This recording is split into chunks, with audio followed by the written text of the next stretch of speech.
नमस्कार, good evening, जय शिवराय. झाला का सगळ्यांचा चहा पाणी?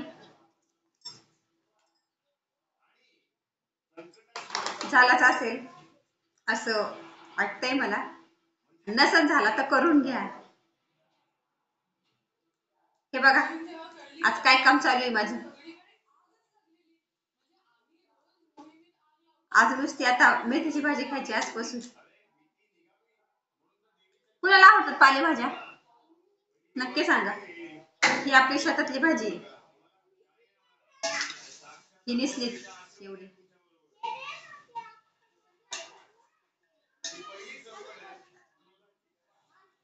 3 तास झाले भाजी निसते मी. कशी आपली शेतातली भाजी मस्त.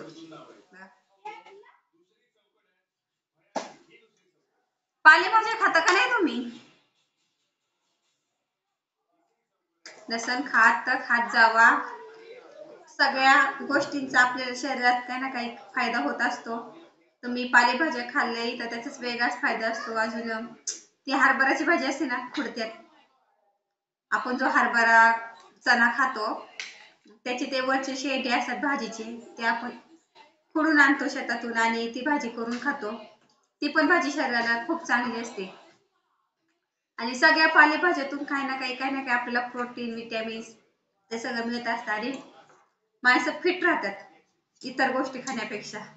आपली भाजी भाकर खाल्ली तरी ती अंगी लागत असते. तर आज काय अख्खा दिवस शेतात गेला, त्याच्यानंतर घरी आले, भाजी घेऊन आले. भाज्या लय स्वस्त झाल्या आता मेथीच्या. तुमच्या इकडे कितीला आहे मेथीची भाजी? आमच्या इकडे 10 रुपयाला आहे.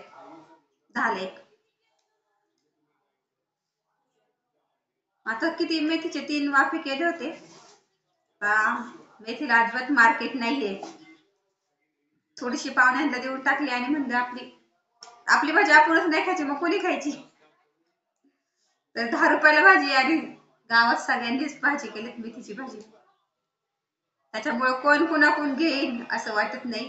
आणि एकाच गावात सगळी शेतकरी माणसं असल्यामुळे काय होतं की दोघी तिघी लेडीज संगच भाजी विकायला गेल्या 2-3 बाया तर खपत नाही असं होतं. त्यामुळे म्हणलं आता पाहुण्यांना दिली आणि आपणच खाऊन घेऊ.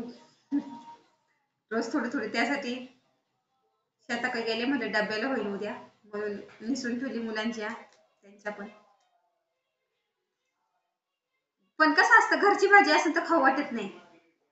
तीच भाजी आपण विकत आणली ना 20 रुपयाला गड्डी 25ला, तर तिची चव वेगळीच असते बघा तुम्ही.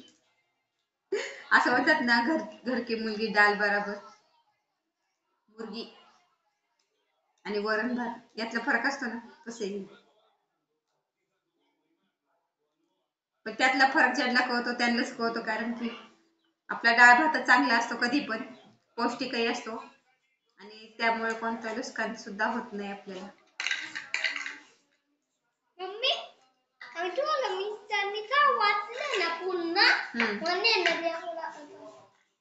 ह्या जरा वेळ.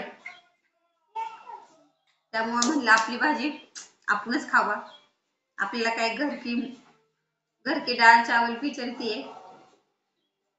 तुम्ही बघा असंच असतं. आता जर तुम्ही शेतकरी असाल किंवा तुमच्या घरी एखादी वस्तू जास्त असेल, ती वस्तू तुम्ही घरी बनवली जेवणात किंवा खायला वगैरे घरी वापरायची असेल तर त्याची किंमत राहत नाही.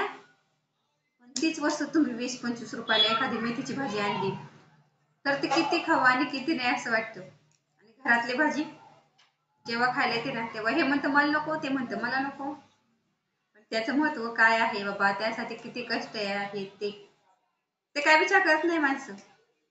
तो विचार फक्त आपली जे पिकवतं त्यालाच माहिती असतं. आणि जी शेतकरी लोक आहेत किंवा ज्यांना रोज विकत भाज्या घ्यायला लागतात त्यांनाच कळणार. त्याचा अर्थ असा नाही की आम्हाला कळत नाही, आम्ही वाया नाही घालवली, कारण की पाहुण्यांना देऊन सुद्धा आपली म्हणलं घरी खावी. त्यामुळे मी 4-5 गड्ड्यांची भाजी आणली दुपारी हे बघा अजून पिशवी मध्ये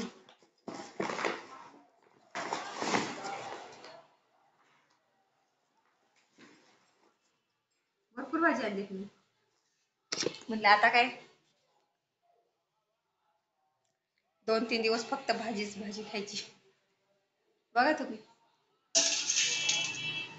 एवढी तर मी निसून काढली. आणि ह्या आपल्या पिशवीत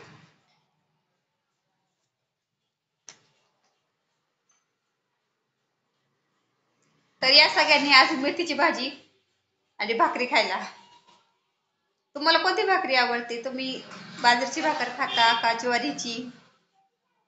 आम्ही बाजरीची भाकर आणि आम्ही ज्वारी नाही खात जास्त कारण की आपल्या घरी बाजरी असते ना. ते बघा बाजरीची पोती. आमच्या इथं बाजरीची भाकरी मुलांना आवडते आणि भाजी वगैरे. आणि चपाती आम्ही सकाळचे डब्याला करत असतो त्यामुळे चपाती दोन्ही टाइम नाही करत. एक टाइम चपाती एक टाइम बाजरीची भाकरी. तर कसं असतं की आपल्या घरच्या जेवणाला जी चव असते ना ते बाहेर तुम्ही कुठेही खा नसते. म्हणजे तरी पण बाहेर पैसे देऊन खायला लागतात. एक चपाती 20 रुपयाला. तसं आपल्या घरी किती खाऊ घरचं असेल तर काय बाळाला जात नाही खपत पण नाही म्हणतात. तर चला बाय या सगळ्यांनी मग भाजी खायला आपली भाजी भाकर. कोणाला आवडते भाजी भाकर खायला? आम्हाला आवडते बाबा. तुम्हालाही आवडत असेल कारण की रोज रोज आपल्याला बाहेरचं खाणं परवडत नाही ना आणि ते अंगी पण लागत नाही जास्त. आपले हे कसं मिरची भाकर खाऊन शेतकरी माणसांची मुलं दणदणीत असतात. काय वाटतं तुम्हाला? नक्की सांगा. तर चला बाय.